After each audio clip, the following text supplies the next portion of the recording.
Ako may istorya, parte sa akong nobya. Ako kuno maswerte, kay nobya kong masiksik.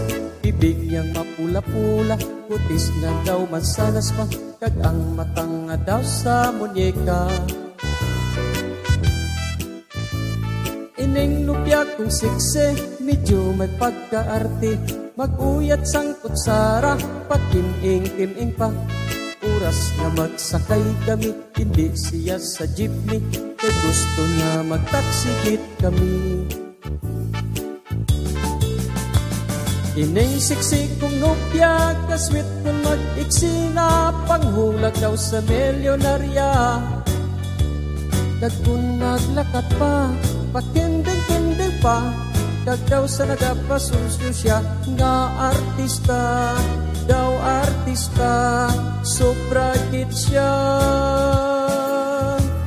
Isa sa tuk kagabi, kami ang naggalagaw, dito sa may plaza, medyo madulong pa.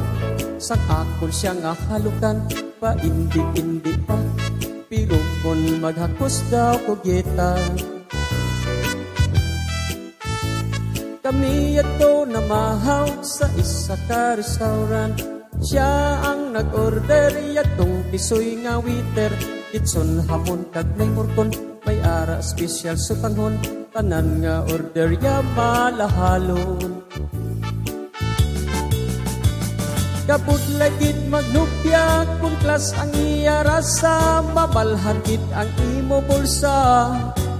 Kung hindi kulang palangga, ining siksi kong nobya, ako na lang kuntani ang marisay na, surrender na, sobra gid siya.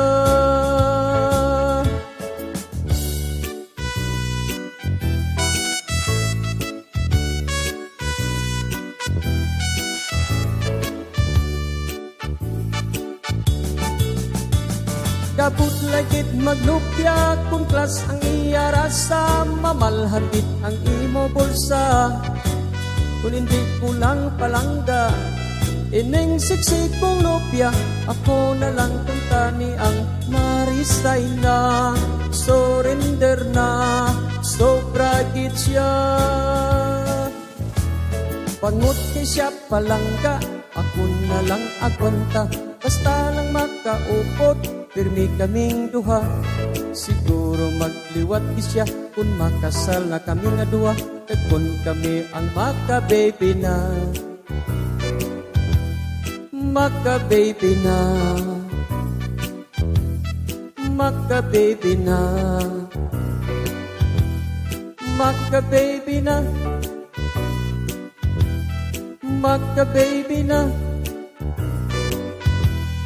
maka-baby na.